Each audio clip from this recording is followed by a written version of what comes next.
ఏదైతే ప్రభుత్వం ఒప్పు భూములకు వ్యతిరేకంగా నల్ల చట్టాన్ని తెచ్చిందో ఆ నల్ల చట్టాన్ని రద్దు చేసేదాకా ఇండియాలో నివసిస్తున్నటువంటి ప్రతి ఒక్క ముస్లిం రాజ్యాంగ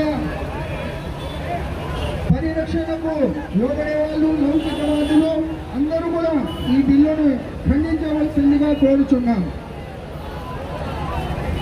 రద్దు చేయాలి, రద్దు చేయాలి, వక్ఫ్ సవరణ చట్టాన్ని రద్దు చేయాలి, రద్దు చేయాలి, వక్ఫ్ సవరణ చట్టాన్ని రద్దు చేయాలి, రద్దు చేయాలి. నశించాలి, నశించాలి.